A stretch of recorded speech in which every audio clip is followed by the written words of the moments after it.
coming up on One Decision. There was a very real and clear and present danger for anybody who served alongside us. And we've got tons of them left there now because of our broken bureaucratic processes. People care. People really care about this. And what's unique about this is that I like to say this is the most American thing that's ever happened. Hello, welcome back to One Decision, where we look at the good, bad, and excruciating decisions. Sometimes people take them on all on their own. I'm Michelle Kosinski. Today, we talk to a veteran who saw heroes, not American ones either, being left behind in the fall of Afghanistan, and who could not do something about it. His name is Shawn VanDiver. But first, let's check in with Britain's man of action and former spy master, Sir Richard Dearlove. Greetings, sir. Thank you, Michelle. Very nice to see you again, or to be speaking to you again, I should say. You know, when we last spoke about Afghanistan, it was about all we feared could happen. It all happened. Yeah, it was shocking. And, I felt a degree of personal involvement because I was involved way back at the start of the crisis in Afghanistan, back in when Western troops went first into the country. And of course, getting people out of there was a potentially deadly proposition. For those tens of thousands of Afghans who had risked their lives for years helping Western forces, the interpreters, fixers. I remember the ones that I worked with at NBC. They had difficult lives to begin with, and I don't know where they are today. I can't understand, why more forethought wasn't given over a long period of time to the issue of evacuation. And of course, using that airport in the city made the whole question of access far more difficult. Because if they had kept the airport at Bagram, which has had 2 runways, away from the urban areas, okay, you've still got to get out there, but it just could have been done in a much more organised fashion. But of course, the collapse of the country was so rapid. It was terrible, absolutely terrible. Did you watch any of the testimony that the Secretary of State gave before Congress? I frankly found it just too difficult. I'm sorry to say it was so incompetent. So in the midst of this, it has been remarkable to see private groups gather the intel, the contacts, and the resources to get people out of there. I'm tremendously in awe of these individuals who were completely able to improvise these escape routes and evacuations and get people into convoys that then, drove through Afghanistan to the Pakistani border, to the Tajikistan border. It's incredible, really, to see that. It's heartrending what people have been through. And there has been evidence of the Taliban retaliating, killing people. So God knows what's going to happen. The whole economy is about to implode. People left behind who can't get to their bank accounts, can't withdraw money. I just wonder how they're surviving. Do you have any optimism for the future that the Taliban can run things? I suppose there's a remote possibility that they may be able to put together some sort of basically functioning government. But, it's quite clear that the way that women are going to be treated is, in particular, is different from the standards that we expect in the West. And I was listening to a feminist Islamic scholar recently, and she said that if you look carefully at the Quran, none of the justifications for the Taliban's attitude can be found in the Quran at all. So one gets into very complex ideological religious territory, and clearly one cannot really be very optimistic about what's going to happen in the country.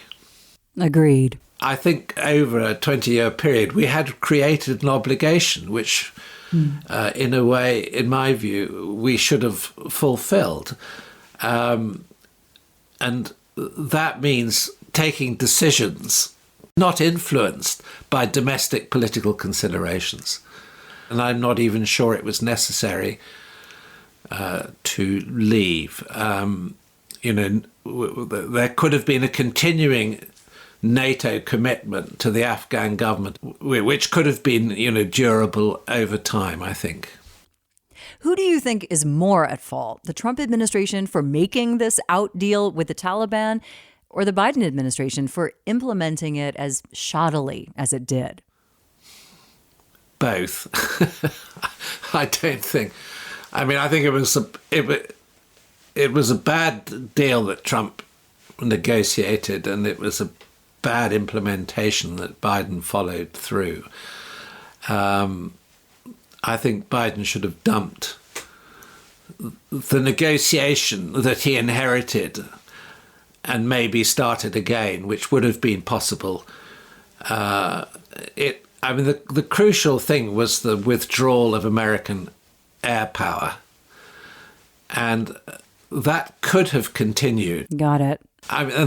You're talking to someone who was opposed from the beginning, and there were a group of us in the British government at the time who were strongly opposed to any large-scale military deployment. We wanted to do it on the basis of small advisory, mainly special forces teams in each of the provinces, working with the tribal leaders to keep our, as it were, security concerns under control,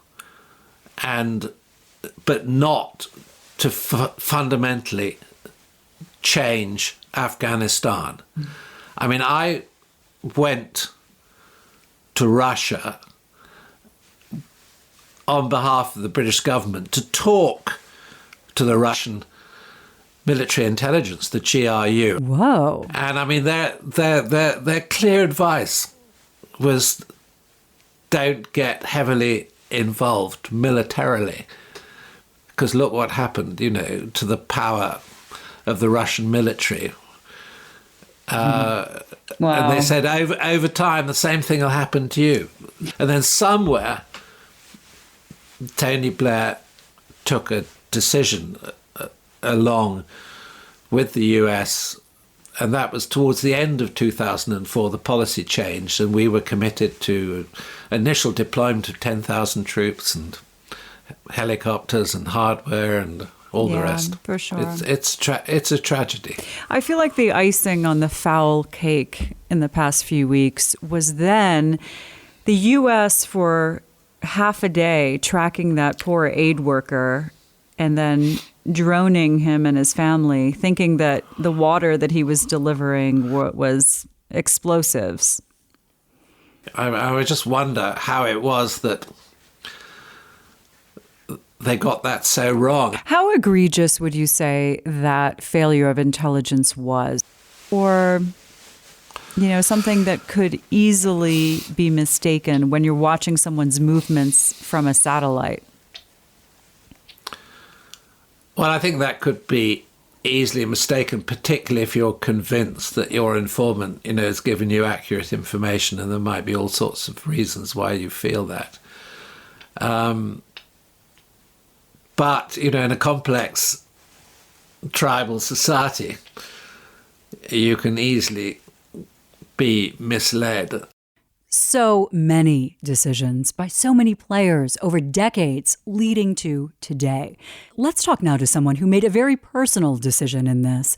Shawn VanDiver, 12-year Navy veteran in San Diego, a consultant by day, but his passion project is foreign policy, which suddenly took an incredible turn. Hi, Shawn. Welcome to the podcast. Hi. Thank you so much for having me, Michelle. I'm really excited to be here.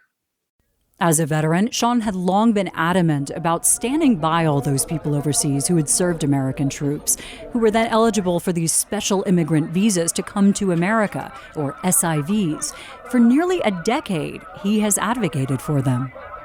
I've been alarmed by the SIV issue since 2013, and frankly, no administration has done a great job on SIV, which is frankly really disappointing because there's so many implications that come with not keeping our promises and not taking care of our friends and allies who stood by us and fought alongside us against their own countrymen. Through Shawn's work, he became good friends with a man nicknamed Lucky, an Afghan interpreter for the U.S. during the war, who had been able to move to San Diego in 2016 on one of those special visas.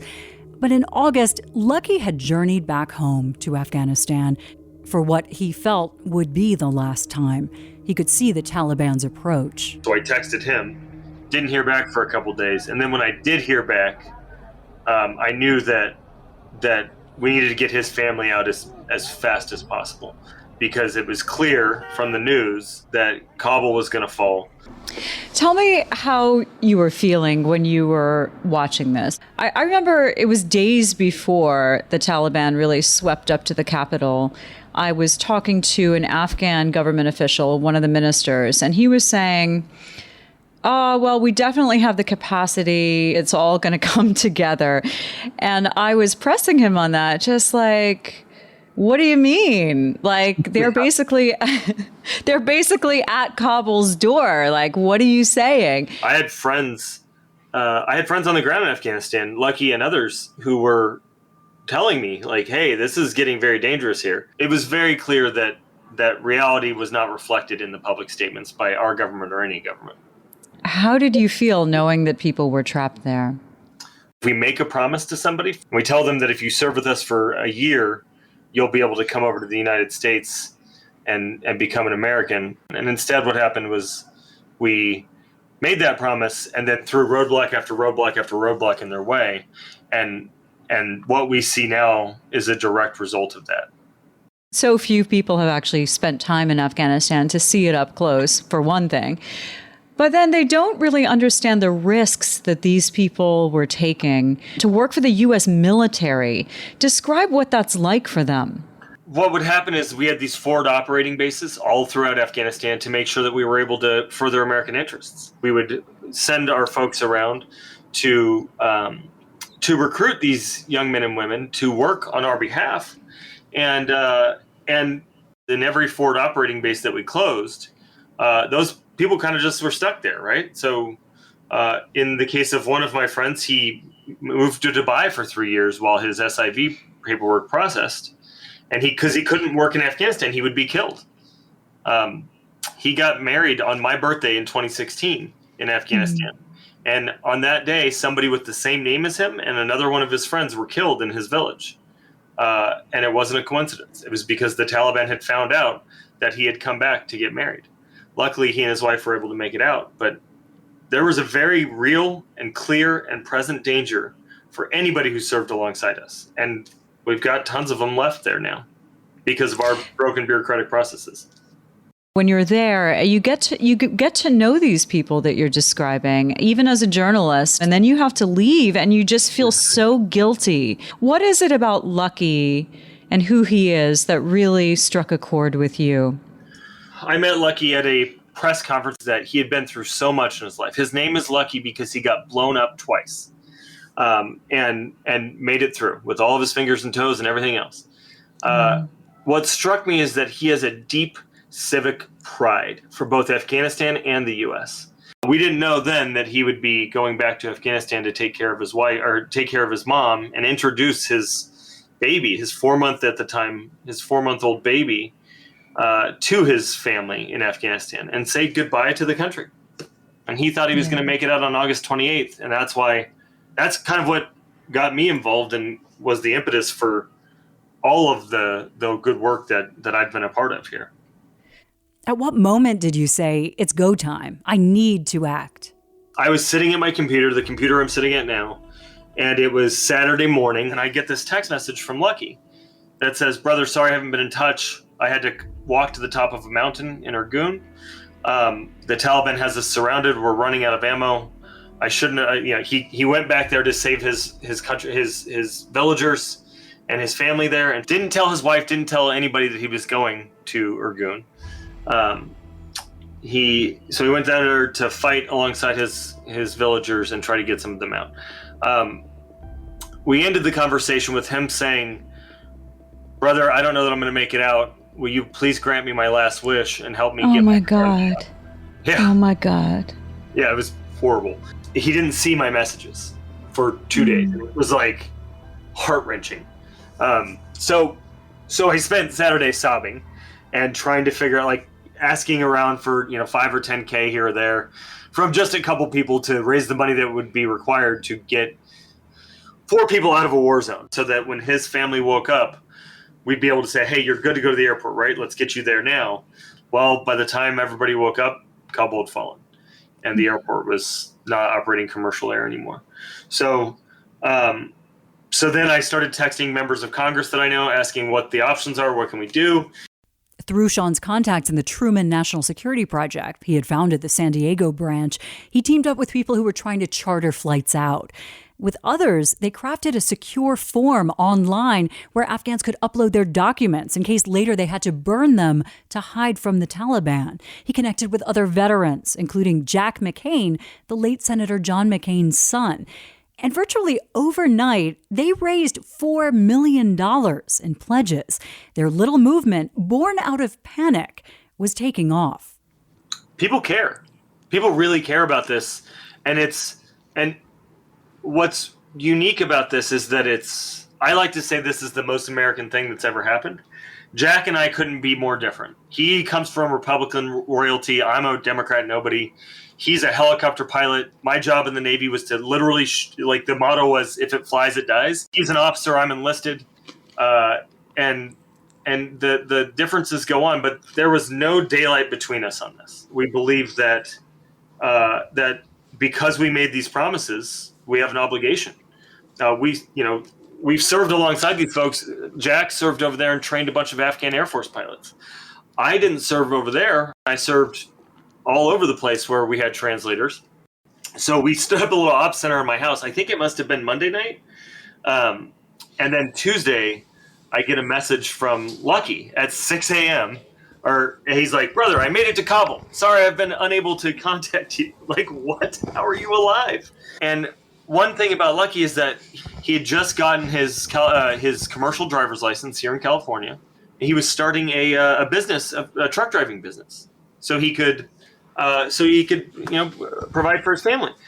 So he took this jingle truck that had a fuel tank in the back and dressed up like a service provider and went through all these Taliban checkpoints. Oh my gosh. This guy's with grease all over him, and he said he smelled really bad. And he had hidden all of his documents and his phone and all of that, talked his way through Taliban checkpoints because he's very charismatic, and got to Kabul. So, that day is when we stood up our ops center here. It was a really good day. We felt like we were making a difference. And there was a lot of ups and downs during this process. But that just meant that Lucky was in Kabul now, right? And the hard part began. So he went to the airport and stood out there for 14 hours and didn't get in. With his wife, his 8-month-old American citizen baby, and his 3-year-old daughter.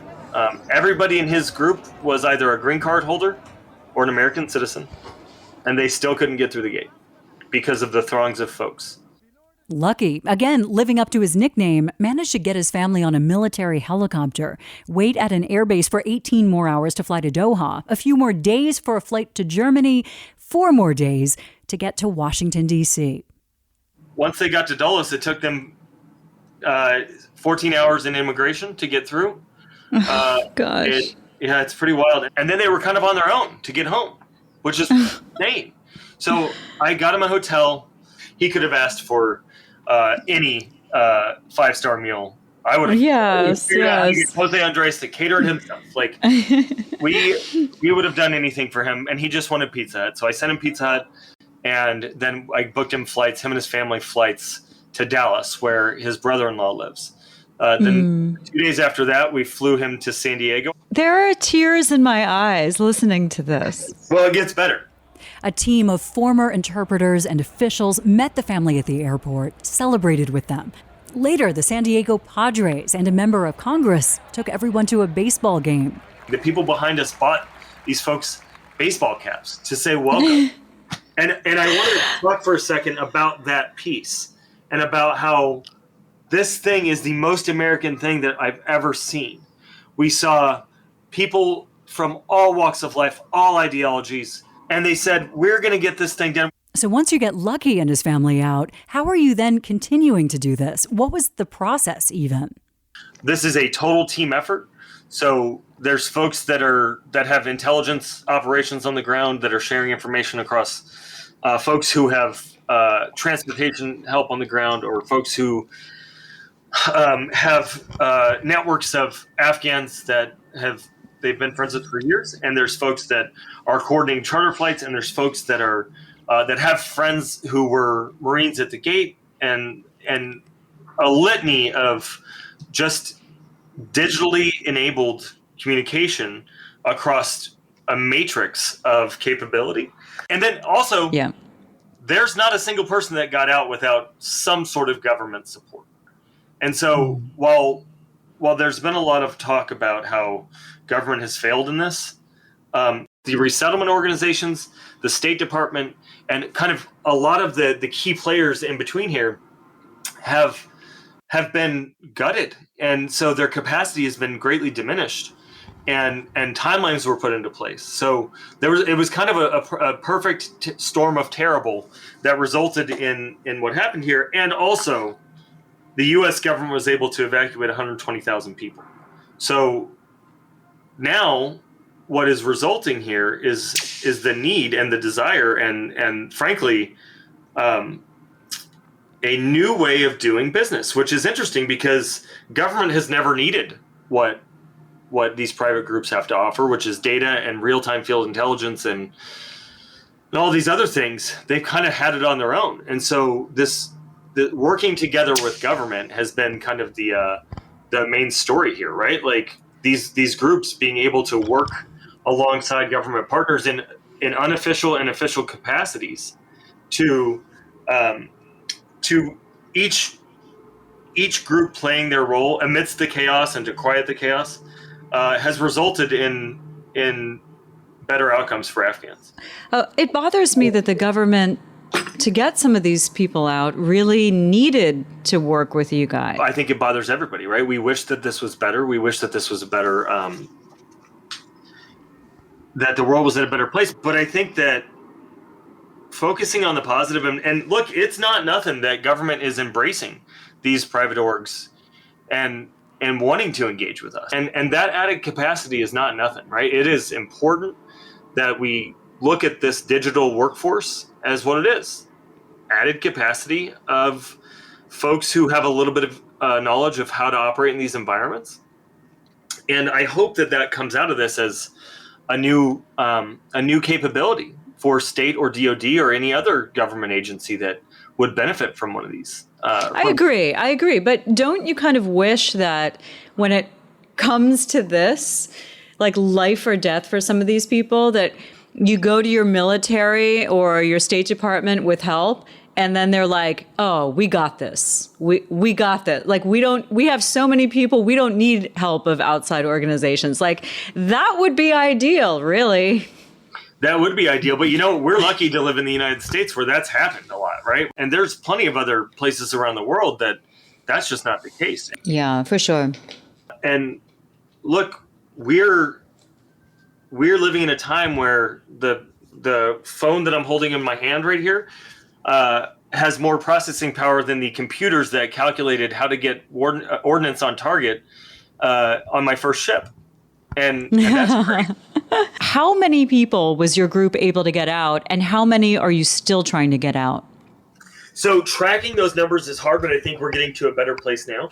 About 5,000 people we think we've helped, and certainly tens of thousands of names collected in forms to help them. We've also stood up micro grants for folks that are not in the resettlement process, but folks like Lucky and Assad and Aziz here trying to get on their feet. But we know there are at least thousands of people there that would like to get out. But what was the best process for getting people out of there? We'd compare what was working, what wasn't working.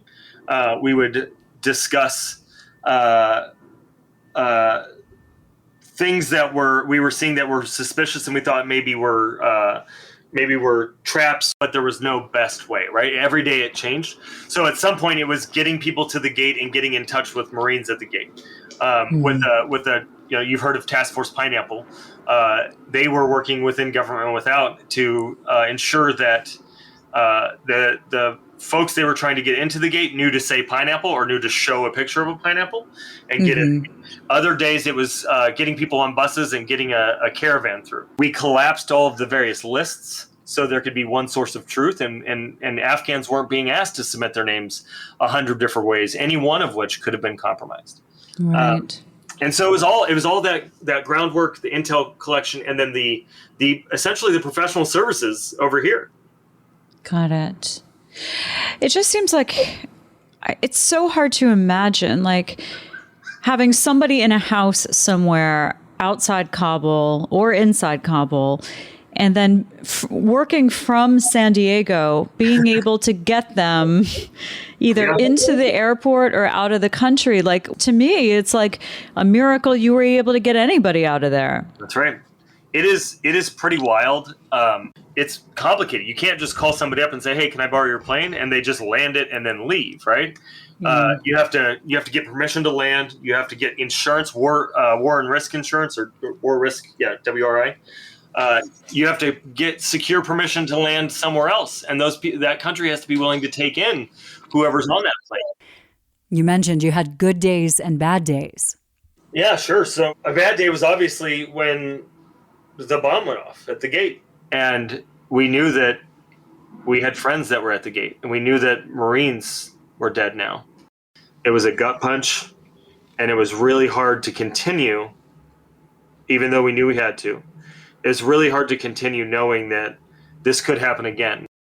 A really, really good day was when some of our friends that were part of a high-risk group, I'm going to be very vague about who they are, but some of our friends who were in a very high-risk group, and we had been focused on them, and we'd been trying every day to get them in the gate. Every day we were met with a new challenge. They, like, surprise got in the gate in a fashion that we didn't expect. And it was all of them. They'd all gotten in. And in very short order, they were on a plane. And Jack McCain and I decided we brought this bottle of Jefferson's Aged at Sea whiskey to the operations center. And we said, we're saving this. Like, we're going to celebrate the wins with this. And we had it sat there for a long time before we could celebrate a win. And it was like 10 a.m. And this thing happened, and we were like, oh my God, we did it. Like, it happened. Holy shit.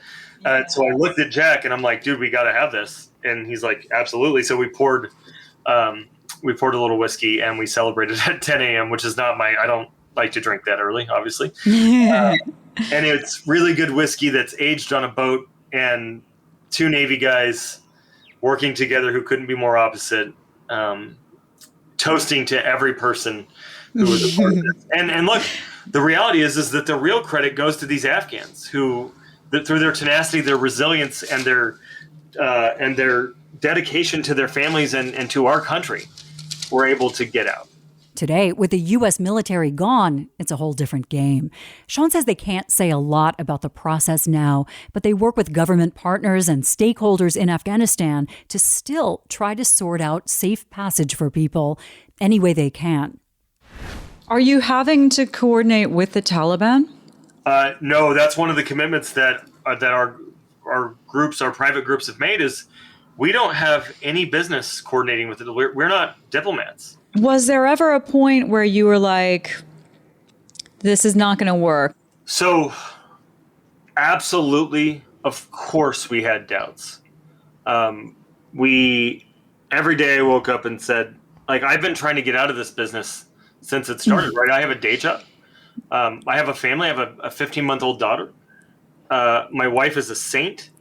My overarching concern in all of this has been that we would do something that got somebody killed. And so we have to be very judicious and careful about how we engage and about how we raise hopes for these folks who are having the hardest time of their lives. And they're very worried that they're going to die. They're very worried that their families aren't going to make it out. I almost hate to ask, but have there been people that you knew of that you were trying to help who have been killed by the Taliban since this happened? we have lost folks that like people in the coalition have lost folks that have like lost comms, or there was one person in our coalition was on the phone with somebody who died at the bomb. Oh God. Yeah, and so that was a really tough day. And look, the reality is that these SIVs, the folks that served alongside us and took up arms, protected us while they were armed. And every frontline civilian that's worked in Afghanistan is every bit the veteran that I am. And I hope that our country can come to recognize that and recognize the sacrifice that comes, and often at a higher cost to those who don't wear a uniform than those who do. In the thick of it, in the days after Kabul collapsed, and you're trying to make it work, what's a specific or two that made you say, like, this is nonsense, like this needs to be working better? I really wish that we could have had a better process at the gate.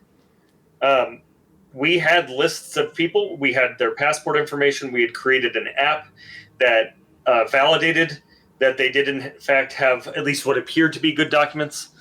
And also, I know that I was on the phone a lot with government employees in the executive and legislative branches who were sobbing about how they wish they could do more. And these people were working their asses off, just like everybody on the outside. And I'm really upset that for decades, our bureaucratic processes have prevented people who we gave guns to and said, hey, you're good enough to stand behind me with a firearm that could kill me, but you're not good enough to come to our country. We have to go through processing and vetting and all this extreme vetting stuff. They've been vetted. They served alongside us. The least we could do is let them come here. At least they're less of a threat than the folks who stormed the Capitol on January 6th, and some of those folks are law enforcement and military themselves. So sure. I don't have any room in my heart for anybody who says that these folks are dangerous. And they're certainly not any more dangerous than somebody who shot up a school. And what and the many things through this that you've been able to do, what are you most proud of? What makes you feel really good when you think about it during the day?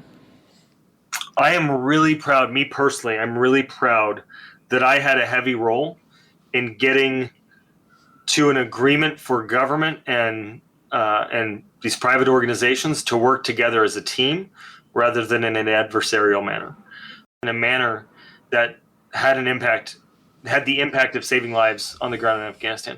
And I'm really proud that I got to take my friends to a baseball game and help them forget their troubles if only for a few hours. Do you realize what an amazing, good person you are? I think that's aggressive. There's a lot of good people, There's a lot of folks that worked in the intel community and were set up logistics in places that maybe we didn't want to set up logistics. And as this was going down, I would sometimes tweet about groups I knew of who were stuck in Afghanistan and needed help. And I would often get all this pushback from people out there who didn't want anything to look like a weakness in how the government was handling this, right? So they would say, well, all those stranded people, they should have tried earlier to get out of there. What do you say to that? We told them it would be September. There were a lot of folks that had flights out on August 28th, August 29th. Also, the reality is that there's a lot of folks that couldn't leave because their SIV paperwork wasn't completed. Wasn't processed. It was completed. Yeah. It wasn't really processed. Right. There's any number of reasons why it wasn't their fault they couldn't leave. And also, we're asking people to uproot themselves. I would love to know if there's any lifelong Texans that if Texas was in trouble and we told them you got to leave Texas, if they would immediately uproot themselves and leave. I suspect not. The idea that these people should have known better is asinine, and frankly, it doesn't matter. The reality is that they're in harm's way now, and we've got a whole statue in New York with a poem on it that ends with, "Bring me your tired, your poor, your huddled masses yearning to breathe free," and that itself is an American ideal, especially when we've gone in and we did this, especially when the chaos that exists right now is due to our leaving, which is expected. So people who are Monday morning quarterbacking whether or not Aziz should have left 2 weeks earlier, as though anybody knew that this was going to happen this fast, I think is just seeking attention and probably should maybe listen to more Afghans instead of more Americans. Shawn, is there anything else you'd like to say about this absolutely remarkable decision that you made to put all of this together? I feel like I've started to cry several times during this interview. Me too. I'm just so proud of everybody that we stood alongside. Every single veteran, intelligence community professional, frontline civilian, house spouse, whoever, West Point cadet, and everybody in between that paused their lives for 2 weeks or a month or however long to dive in. You realize that these are people whose lives you've saved, likely. Yeah, but there's people that save lives every day, right? And I think that's a human thing to do. It has been such a pleasure to talk to you. Thanks for taking this chunk of time. Thank you. We'll talk soon. Today, Shawn's group has raised more than $10 million in pledges. Let's bring back to Richard Dearlove. Richard, like I was saying, I don't know whether to be more admiring of what these people can accomplish or more depressed that they felt the need to jump in.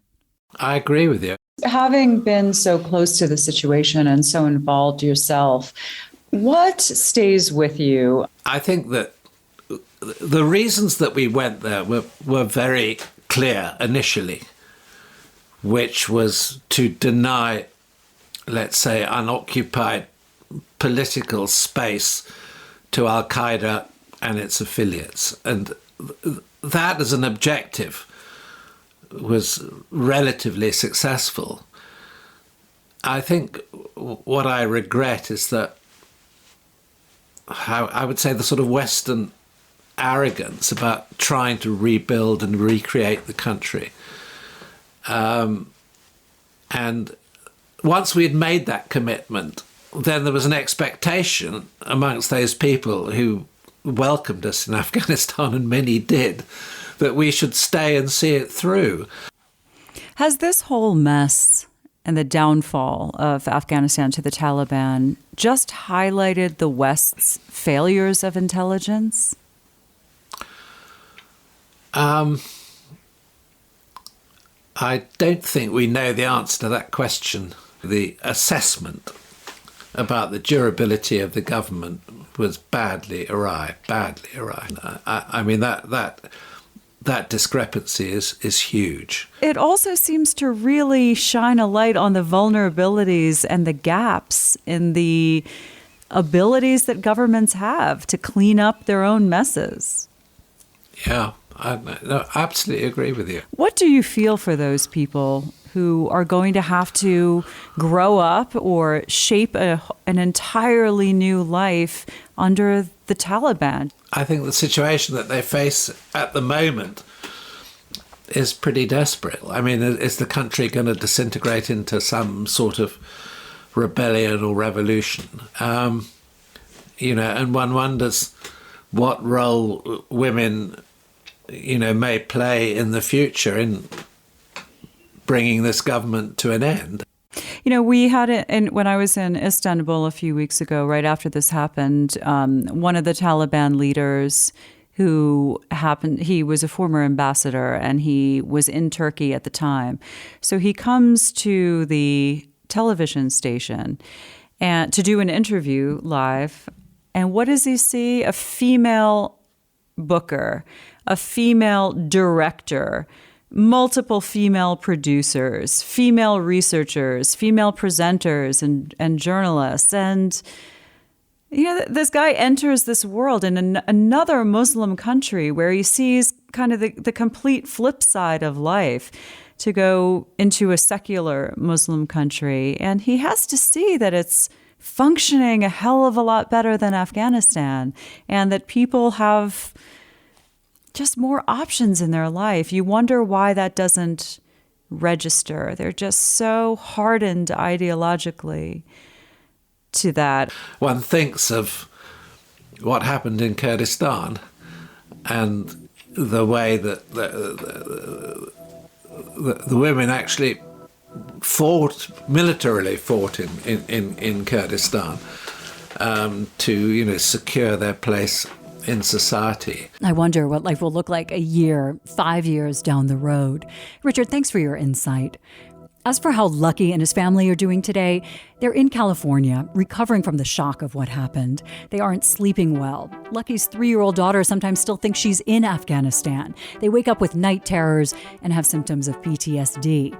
But Lucky's working hard at his business and driving a truck, readjusting to a life with their homeland changed. They are safe. Thanks for joining us here at One Decision. I'm Michelle Kosinski. Follow us wherever you find your podcasts and on social media. Check out our website. Send us your ideas. We always love to hear from you here at One Decision.